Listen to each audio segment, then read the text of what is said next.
My research focuses on the transition from a foreign to a domestic setting in the British Isles in Gothic fiction written between 1800 and 1820. So that's what I'm going to talk to you about today. So during the 18th century, the majority of Gothic fiction was set abroad, primarily in southern European countries like Spain, Italy, and southern France. These places provided an ideal backdrop for Gothic literature because they were all Catholic, and therefore presented the Protestant British readership with a believable setting for atrocities and persecution. These were two things that they expected to be meted out under the twin yoke of papal oppression and feudal politics that subsisted overseas. As many Gothic critics have noted, the Protestant readership could relish these scenes of religious and political persecution, comforted by the knowledge that their faith and their constitutional monarchy rendered them free from such tyranny. In the late 18th and early 19th century, however, a significant change occurred as Gothic texts began to move from a foreign setting to a domestic situation in the British Isles. These novels focused primarily on Northern English and Scottish locales, but Southern England, Ireland and Wales also feature as popular locations. This transition suggests that the issues which writers had regarded as suitable for continental Catholic settings, so violence, tyranny and oppression, were increasingly applicable to Protestant Britain. My research intends to plot this movement against a background of contemporary social and political turmoil. Domestically set Gothic texts in this period seem to fall into two general categories: those which are fiercely patriotic and view Britain as a seat of liberty, and those which depict Britain as a site of danger, intrigue, and sinister tyrannical forces. Both sets of texts engage extensively with the French Revolution, and abound with scenes of despotism, uprising, spying, and mob brutality. Whilst many British writers originally subscribed to the principles of the French Revolution, they were shocked by its bloody excesses and soon turned against revolution, and in some cases, the notion of reform altogether.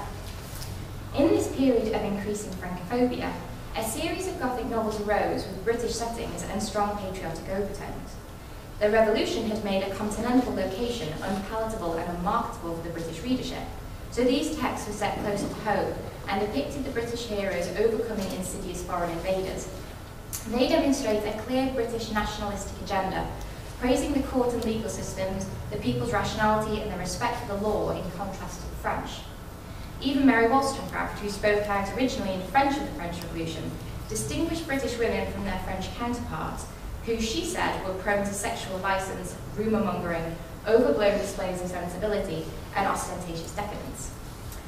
An example of such a patriotic text is Eliza Parsons' The Castle of Wolfenbach, which repeatedly endorses the native superiority of the British people.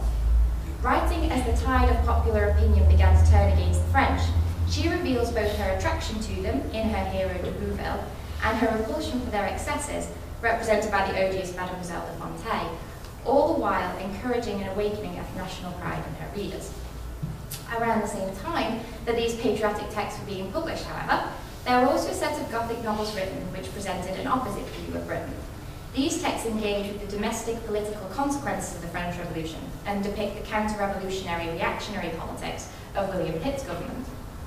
Their increasingly despotic measures, culminating in the suspension of habeas corpus, effectively the right of a prisoner to a fair trial, disrupted the complacencies of the British public and made the domestic landscape want to rival tales of tyranny abroad. In this vein, Desmond, written by English radical Charlotte Smith, tells the story of a man who journeys to revolutionary France, is convinced of the rightness of the revolution, and contends that English should be reformed as well. Smith's protagonist in The Young Philosopher leaves Britain for America because there is no hope of reform, and her Letters of a Solitary Wanderer depicts Britain as a menacing place devoid of liberty.